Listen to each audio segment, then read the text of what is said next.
जितने भी student Srinivasa Ramanujan talent test 2022 का पेपर आज कल या परसों देने वाले हैं, उनके लिए ये वीडियो बेहद इंपॉर्टेंट होने वाली है। तो गाइज मैं इस वीडियो में जो जो सवाल करा रहा हूँ आप उसे अच्छी तरह से ध्यान में अपने माइंड पे बैठा लीजिए, क्योंकि आपके एग्जाम में ऐसे पैटर्न पे आपको सवाल जरूर देखने को मिलेगा।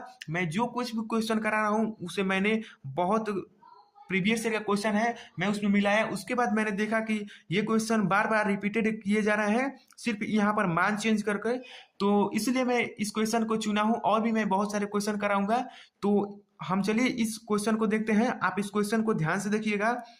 तो ये लॉग का क्वेश्चन है, हम इसका सॉल्यूशन करते हैं।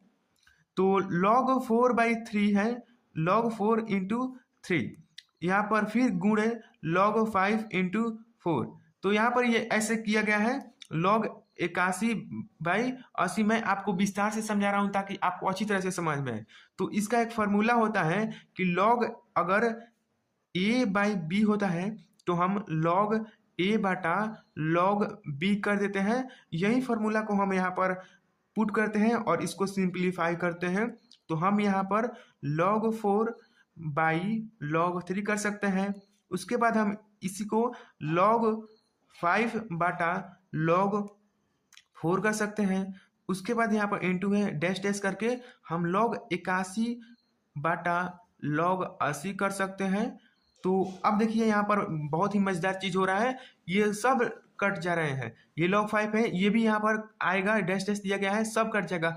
अंदर वाला जितना होगा सब कट जाएगा। यहाँ पर log 80 भी कट जाएगा। तो हमारे पास बचा क्या, log 81/log 3। तो हम इसको अब इसके रूप में लिख लेते हैं जो मैंने आपको पहले सिंप्लीफाई किया, फिर हम उसी रूप में लिख लेते हैं। इसका हमको मान निकालना है इसलिए। तो हम अब 81 को ध्यान से सोचिए हम क्या लिख सकते हैं 3 के फॉर्म में। तो log 81 को हम 3 के पावर 4 लिख सकते हैं यहाँ पर log 3। और एक log का फॉर्मूला होता है जिसे आप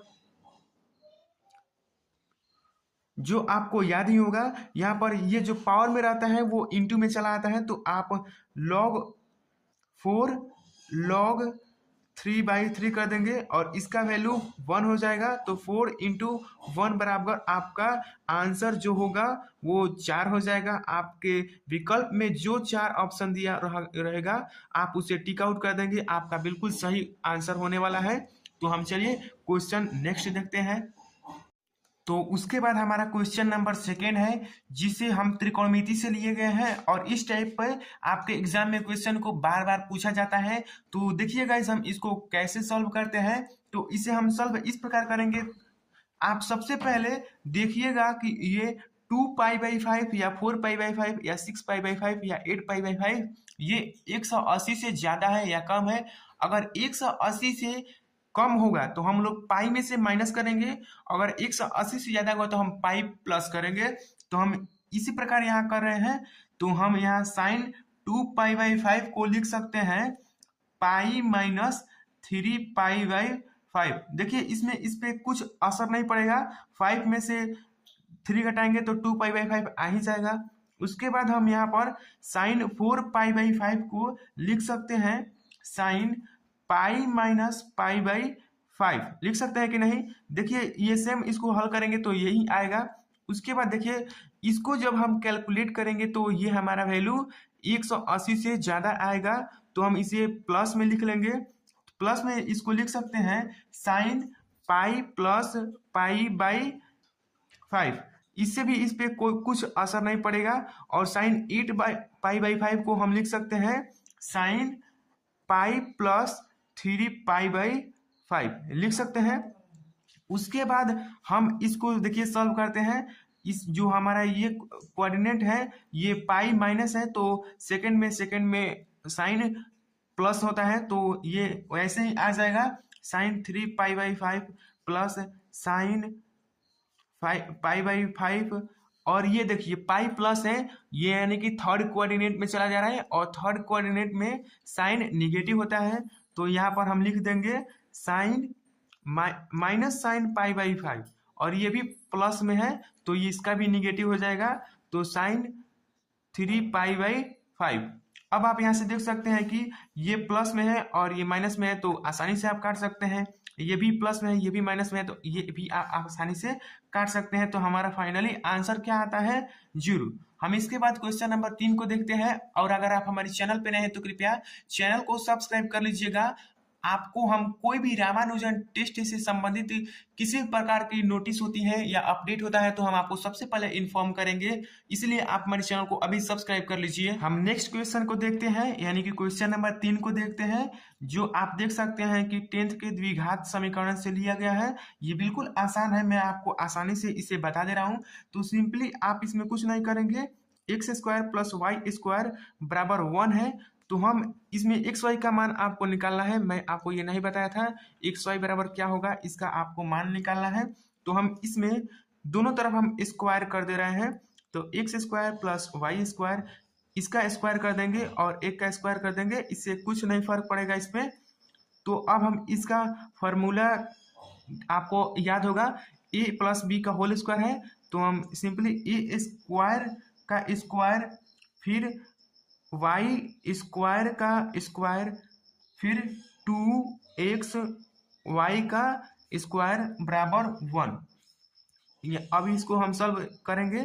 तो x का पावर 4 प्लस वाई का पावर 4 प्लस 2x वाई का स्क्वायर बराबर 1।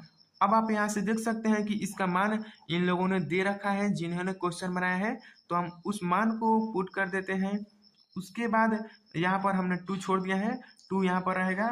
तो 2x वाई का होल स्क्वायर बराबर 1। अब हम इसको इस तरफ ले जा रहे हैं। 2x वाई का होल स्क्वायर बराबर 1 माइनस 17/18। 2x वाई स्क्वायर 18 में से 17 गया, 1/18। एक्स वाई बराबर एक्स वाई का होल स्क्वायर बराबर 1/36, 1/36 होगा। तो एक्स वाई बराबर आपका आंसर हो जाएगा √1/36। 1/36 को हम 1/1 का √1 और √36 का 6, तो आपका आंसर 1/6 हो जाएगा। हम क्वेश्चन नंबर 4 को देखते हैं। हमारा नेक्स्ट क्वेश्चन फैक्टोरियल से है। आप इसे अच्छी तरह से याद रख लीजिएगा, क्योंकि ये हमेशा लगभग एक बार दो बार बहुत बार ये पूछा गया है। मैंने उसका प्रीवियस का क्वेश्चन देखा, तो आप इसे अच्छी तरह से याद रखिएगा। मैं जैसा बता रहा हूँ वैसे ही आप कीजिएगा। अगर आप ये नहीं पढ़े हैं तो भी आप बना सकते हैं। तो हम इस क्वेश्चन को सॉल्व करते हैं। तो हम 2007 को फैक्टोरियल करते हैं। तो हम 2007 लिख सकते हैं, गुणे 2006 लिख सकते हैं, गुणे 2005 लिख सकते हैं, गुणे हम 2000 फैक्टोरियल 4 लिख दे रहे हैं। अब इसके बाद मैं आगे नहीं बढ़ूंगा। उसके बाद ये जैसा लिखा है मैं वैसा ही लिख दे रहा हूँ, 2004 फैक्टोरियल। अब इसके नीचे मैं देखिए कैसे सॉल्व कर रहा हूँ। 2006 को मैं सॉल्व कर रहा हूँ, तो 2006 फैक्टोरियल लिख दूंगा। उसके बाद 2005 फैक्टोरियल लिख दूंगा, प्लस 2004 फैक्टोरियल लिख दूंगा। अब इसके बाद मैं स्टॉप हो जाता हूँ। इसके बाद हम नहीं कर रहे हैं, इसका मतलब इसमें 2004 से लेकर 2000 तक इसमें आएगा। अगर इसको सॉल्व कीजिएगा तो ऐसे सॉल्व कीजिएगा तो ये तो आपसे होगा ही नहीं। तो इसलिए तो फैक्टोरियल है इन सभी चीजों को आसान करने के लिए। अब इसके बाद हम 2005 का फैक्टोरियल करते हैं, 2005 कर दे रहे हैं। और 2004 का फैक्टोरियल हम नहीं कर रहे हैं, हम उसको ऐसे ही लिख दे रहे हैं 2004 फैक्टोरियल। हम इसको एक कोष्ठक के अंदर ले रहे हैं। हम इसको ऐसा इसलिए किए कि हम इसमें से 2004 2004 2004 2004 को कॉमन लेकर कटा दे, ताकि ये इक्वेशन और ही आसान हो जाए। तो हम 2004 फैक्टोरियल कॉमन ले रहे हैं इसमें से। तो हमारा बचेगा क्या, 2007 गुणे 2006 गुणे 2005, और ये इसमें से कॉमन लिए तो यहाँ पर +1 हो जाएगा। उसके बाद हम इसमें से भी 2004 को कॉमन ले सकते हैं। तो हम 2004 इसमें से कॉमन ले रहे हैं ताकि हम इसको कटा दें, ये इक्वेशन आसान हो जाए। कॉमन लेने के बाद अब आपके पास बचता है यहाँ पर 2006 गुणे 2005 और यहाँ पर प्लस 2005। अब हम इसको कैंसिल कर देंगे। कैंसिल कर देंगे तो हमारा इक्वेशन आप देख सकते हैं कि अब थोड़ा आसान लग रहा है। इसके बाद हम देखिए क्या कर रहे हैं, 2007 को हम ऐसे ही लिख दे रहे हैं, 2006 को भी हम ऐसे ही लिख दे रहे हैं, 2005 को हम ऐसे ही लिख दे रहे हैं। अब नीचे देखिए क्या कर रहे हैं, 2005 2006 में 2005 एक ऐड कर देंगे तो ये 2007 हो जाएगा गुणे 2005। तो अब आप 2007 से 2007 कटा सकते हैं, 2005 से 2005 कटा सकते हैं। अब सॉरी गाइज, इसमें आप एक का बटा में भी 2007 और 2005 लेंगे तो ये लगभग 0 के बराबर कर देगा, क्योंकि इतना बड़ा अंक से अगर एक में भाग देंगे तो ये 0 के बराबर ही आ जाएगा। तो हमारा फाइनली आंसर बचता है 2006 प्लस 0 बराबर 2006, जो कि आप देख सकते हैं कि बिल्कुल आसानी से हमने बना दिया। अगर आप फैक्टोरियल नहीं पढ़े हुए तो भी आप इसे आसानी से सॉल्व कर सकते हैं। हम क्वेश्चन नेक्स्ट देखते हैं। हम इन सारे क्वेश्चन को वहां से लिए हैं जहां से ये प्रीवियस में पूछा है और बार बार पूछा गया है, इसलिए मैं इस क्वेश्चन को लाया हूं। तो आप हमारे वीडियो को लाइक नहीं किए हैं तो कृपया वीडियो को हमारे लाइक कर दिए ताकि हमारा मोटिवेशन बने और इसी तरह की वीडियो बनाने को। चलिए क्वेश्चन नंबर 5 को देखते हैं। इसमें आपको इसका मान निकालना है। ये भी बिल्कुल आसान है अगर आपको ए क्यू प्लस बी क्यू का फॉर्मूला याद है तब, नहीं तो आपसे ये सवाल बनेगा भी नहीं। मैं आपको रियलिटी बता रहा हूँ, मैं आपको क्यों ऐसा आपको उत्साह दो कि आपसे ये क्वेश्चन बन ही जाएगा। आप अभी क्वेश्चन को देख लीजिए, मैं आपको इसे सॉल्व करा दे रहा हूँ, आप इसके बाद फॉर्मूला को अच्छी तरह से देख लेंगे। तो मैं डायरेक्ट इसको कर रहा हूँ। A cube plus b cube का फॉर्मूला मैं यहाँ पर sine cube plus cos cube का मैं फॉर्मूला डायरेक्ट यहाँ पर लिख रहा हूँ। Sine theta plus cos theta into sine square theta plus cos square theta minus sine theta into cos theta होता है। आप a cube plus b cube का फॉर्मूला अच्छी तरह से ध्यान में रख लेंगे। उसके बाद हम ये करते हैं, मैं इसको जरा सिंप्लीफाई करता हूँ, यहाँ पर 1 पुट कर देता हूँ। उसके बाद देखते हैं कि ये क्या होता है। आप एग्जाम में इतना डिटेल्स में बनाने की कोई भी जरूरत नहीं है, आप शॉर्टकट भी इसे ले सकते हैं, क्योंकि एग्जाम में आपको इतना रफ वर्क करने को भी समय नहीं रहता है, आप जल्द जल्द करेंगे।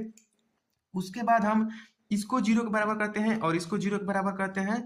तो sign theta plus cos theta बराबर 0, 1 minus sine theta into cos theta बराबर 0।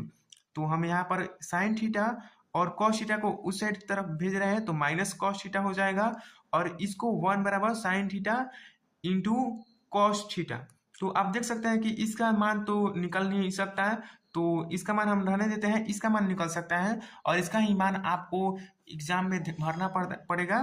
इसका ही ऑप्शन दिया गया है, मैंने इसे पहले भी बना दिया है। तो मैं कॉस थीटा को इस साइड ला देता हूं, तो साइन थीटा बटा कॉस थीटा और यहाँ पर -1 हो जाएगा। तो tan थीटा बराबर -1, लेकिन आपके पेपर में -1 नहीं है, तो आप tan -1 का मान कैसे निकालेंगे। तो यहाँ पर थीटा बराबर हो जाएगा, आप पाई में से π/4 घटा लेंगे, क्योंकि इसका मान निगेटिव नहीं होता है, तो आप पाई में से घटाना ही पड़ेगा आपको। इसके बाद इसको सॉल्व करेंगे तो इसका आंसर आपको फाइनली 3π/4 मिल जाएगा। जो आपको ऑप्शन में होगा आप उसे टिक कर देंगे, ये बिल्कुल करेक्ट आंसर है। और आपको ये वीडियो कैसा लग रहा है हमें कमेंट में बताइए, और आपको कोई भी प्रॉब्लम हो तो हमें कमेंट में बताइए, हम आपकी प्रॉब्लम को जरूर देखेंगे। चलिए गाइस देखते हैं नेक्स्ट क्वेश्चन क्या है। उसके बाद हम क्वेश्चन नंबर 6 देखते हैं। ये भी मैंने ट्रिगोनोमेट्री से ही लिया गया है, क्योंकि ये भी क्वेश्चन बार बार रिपीटेड क्वेश्चन है और ये थोड़ा क्वेश्चन का लेवल थोड़ा वास्ट रहता है। इसमें कोई भी आपको मरम्मत की बात नहीं है, क्योंकि ये कंपटीशन है, आपको सिलेक्ट नहीं बल्कि उन लोगों को रिजेक्ट करना है। आप एक अच्छा इंटेलिजेंट बॉय है तभी आप इसमें अच्छा परफॉर्म कर सकते हैं। तो हम चलिए क्वेश्चन को देखते हैं। तो 2√3 का आपको मान याद है 10 का। तो ये सब इंटेलिजेंट बॉय लोग याद रखते हैं, या जो लोग जीनियस होते हैं। तो मैं आपको बता दूं कि ये π/12 का मान होता है, tan π/12 का मान होता है। तो हम tan a/2 बराबर tan π/12 लिख सकते हैं ना। उसके बाद हम tan से tan कटा देंगे, 2 से इसको 6 बार में कटा देंगे, तो हमारा उसके बाद निकलेगा a बराबर π/6। अब साइन ए का पूछ रहा है तो साइन π/6 आसानी से पुट कर देंगे। उसके बाद आपका आंसर आ जाएगा 1/2। आपके ऑप्शन में जो होगा आप उसे टिक आउट कर देंगे, ये बिल्कुल करेक्ट आंसर है। हम क्वेश्चन नंबर 7 को देखते हैं। क्वेश्चन नंबर 7 है हमारा, इंटीग्रेशन ऑफ 10 के पावर x के पावर 9 प्लस 10 के पावर x इंटू log 10 बटा 10 के पावर x प्लस x के पावर 10 dx ये 12th क्लास के इंटीग्रेशन से लिया गया है। शायद हो सकता है कि छोटे बच्चों को ये समझ में ना आए, बट आपको 12th में है तो आपको इसे अच्छी तरह से समझ लेना चाहिए, क्योंकि इस प्रकार के भी सवाल बार बार देखा गया है कि पूछ रहा है। तो ये बिल्कुल आसान है। आप सिंपली इसमें कुछ नहीं करेंगे, इसमें 10 के पावर x प्लस x के पावर 10 को आप t मान लेंगे। अब आप इसको डिफ्रेंशिएट कर देंगे तो आपका डिफ्रेंशिएशन होगा 10 के पावर x इंटू लॉग ई 10 प्लस x के पावर 10 का हो जाएगा, 10 बाहर निकालेंगे, x के पावर 9 हो जाएगा बराबर dx। अब आप यहाँ से देख रहे हो कि ये वाला जो ऊपर वाला चीज है वो आपको यहाँ पर दिख रहा है, और ये जो नीचे टी मान है ये यहाँ पर है। तो इसमें कुछ नहीं किया जाता है। आप 12th में होंगे तो आपको बहुत ही अच्छे से समझ में आ रहा होगा। इसमें आप सिंपली जिसको आप डिफ्रेंशिएट किए हैं उसी में आप लॉग लगा देंगे तो आपका आंसर आ जाता है। तो ये बिल्कुल आसान है कि नहीं। अब इसके बाद हम क्वेश्चन नंबर 8 को देखते हैं। क्वेश्चन नंबर 8 ये प्रोबेबिलिटी से लिया गया है। ये आपको 8, 9, 10th या 11th 12th किसी में है तो आपको ये लगभग इसी प्रकार का सवाल सभी क्लासों में पूछा जाता है। तो आपको इस सवाल को अच्छे तरीके से समझना है। ये कुछ नहीं है, डायरेक्ट यहाँ पर फॉर्मूला पूछा गया है। तो पी ए बाई बी का फॉर्मूला होता है P A not intersection B not by P B. अब यहाँ पर अगर ये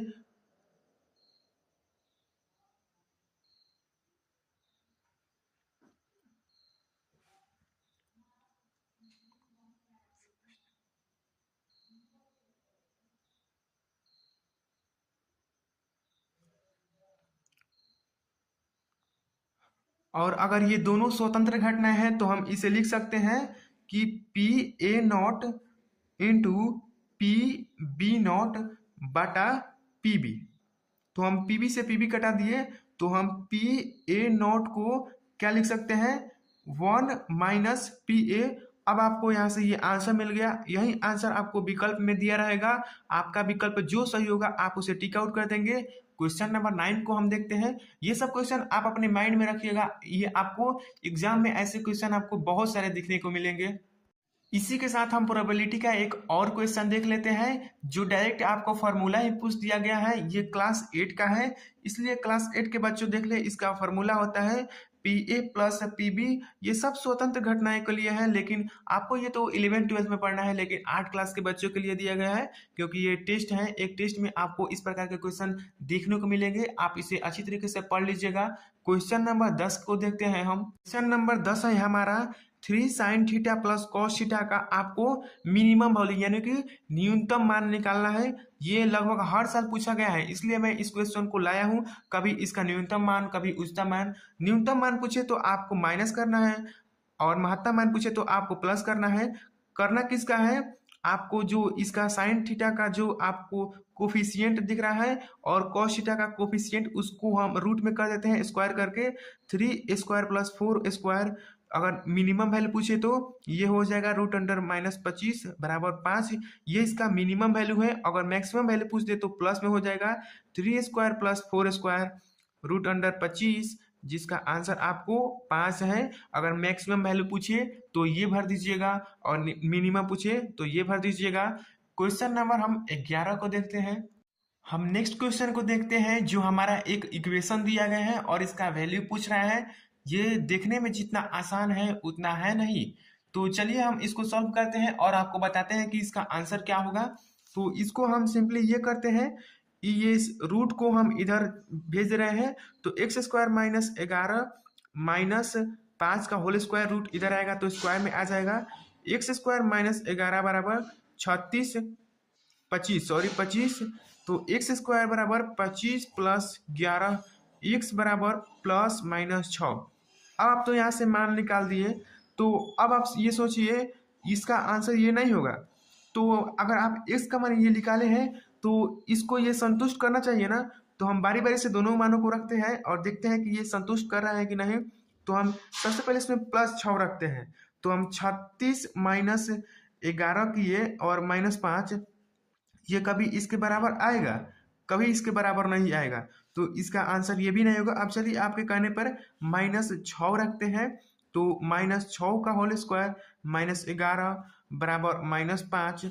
तो ये फिर भी 36 माइनस 11 बराबर -5, यानी कि फिर -√25 -5, ये भी इसको संतुष्ट नहीं कर रहा है। तो इसका आंसर आपके विकल्प में जरूर ही दिया होगा कि ये समीकरण मान्य नहीं है, तो आप समीकरण मान्य नहीं है उसी पर टिक आउट कर देंगे। तो ये थे हमारे कुछ चुनिंदे क्वेश्चन जो आपके एग्जाम में हर बार पूछे जाते हैं। आप इसे अच्छी तरीके से प्रैक्टिस कर लीजिएगा। और हाँ, अगर चैनल पर नए हैं तो कृपया चैनल को सब्सक्राइब कर लीजिएगा हमारी ऐसी इन्फॉर्मेटिव वीडियो पाने के लिए। तो गाइज मिलते हैं नेक्स्ट वीडियो में। Thank you.